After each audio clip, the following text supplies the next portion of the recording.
글로벌 공급 과잉과 보호 무역주의 등으로 위기에 처한 석유화학 산업 구조 개편이 본격화됩니다.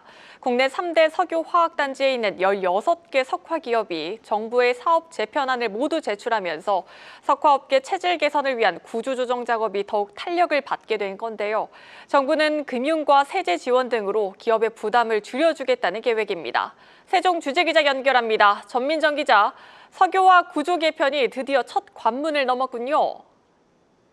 네, 그렇습니다. 우선 정부가 제시한 석유화학 업계 자율 구조조정안 제출 시한은 이달 말이었는데요. 지난 19일까지 국내 주요 석유화학 기업 16곳 모두 산업통상부에 사업 재편안 제출을 마무리했습니다. 이 대기업은 여수와 울산, 대산 등 3대 석유화학 단지에 생산시설을 두고 있는데요. 업종은 나프타를 분해해 에틸렌을 생산하는 NCC, 즉 나프타 분해 시설과 프로판을 원료로 프로필렌을 생산하는 PDH, 즉 프로판 탈수소와 이렇게 크게 두 갈래입니다.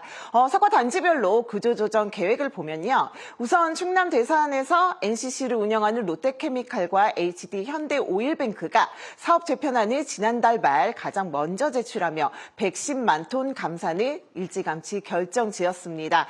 전남 여수에선 LG화학과 GS칼텍스가 노후도가 높은 120만 톤 규모의 NCC 설비를 정리하는 쪽으로 가닥을 잡았고요. 여수의 또 다른 석유화학 생산 거점인 여천 NCC는 현재 가동 중단 상태인 3공장을 포함해 1, 2공장 혹은 롯데케미칼 여수공장 한 곳을 추가로 폐쇄하는 방안을 검토하고 있습니다. 울산의 경우 적극적인 감산보다는 SK지오센트릭과 대한유화, S오일 간 사업 조정안에 무게를 두고 있는 상황입니다. 정부는 이 기업들이 사업 재편안을 제대로 시행할 경우 업계가 제시한 대로 270만 톤에서 최대 370만 톤의 NCC 감축 목표를 달성할 수 있을 것으로 보고 있는데요. 이는 우리나라 전체 NCC 생산 설비 1,470만 톤의 최대 25%에 달하는 규모입니다. 네, 오늘 오후 김정관 산업부 장관이 주요 석화기업 CEO들과 관담회를 가졌는데요. 정부 지원 방안, 여기서 윤곽이 나온 게 있습니까? 네, 오늘 간담회에선 석유화학 구조조정 방안을 점검하는 건 물론 세금 감면과 같은 구체적인 지원책도 함께 논의됐는데요. 김정관 장관은 먼저 구조 개편 1단계가 성공적으로 마무리됐다고 평가하면서 이번 사업 재편안을 바탕으로 최종 사업 재편 계획서를 빠른 시일 내에 마련해 줄 것을 당부했습니다. 그러면서 사업 재편이 산업 경쟁력 강화로 이어질 수 있도록 정부 주도의 지원 패키지도 신속히 마련하겠다고 약속했습니다. 김정관 장관입니다. 최종안이 제출되면 충실하게 심의하겠습니다. 아울러 기업들이 원하는 금융, 세제, R&D, 규제 완화 등 지원 패키지를 신속하게 마련하여 사업 재편 이행을 적극 지원하겠습니다.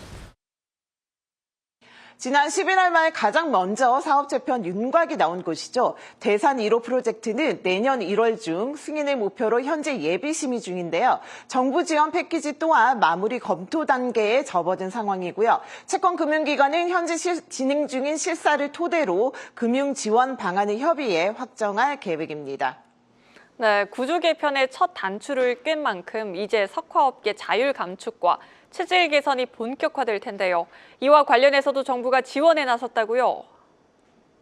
네, 이번 구조 개편의 또 다른 한 축이죠. 고부가 친환경 전환을 위한 지원 체계가 마련되는데요. 내일 23일부터 화학산업혁신 얼라이언스가 출범합니다. 기업과 학계, 연구계가 함께 참여해 주력산업의 첨단화와 친환경 전환 핵심 소재 R&D 기반 마련을 위한 협력 플랫폼이 가동되는 겁니다. 정부는 사업 재편에 참여하는 기업의 연구개발 수요를 최우선으로 지원하겠다는 방침이고요. 여기에 다가 구조 개편 과정에서 발생할 수 있는 지역 중소 중견기업의 어려움과 고용 충격을 줄이기 위해 화학산업 생태계 종합 지원 대책도 내년 상반기 중으로 내놓겠다는 계획입니다. 지금까지 세종 스튜디오에서 한국경제TV 전민정입니다.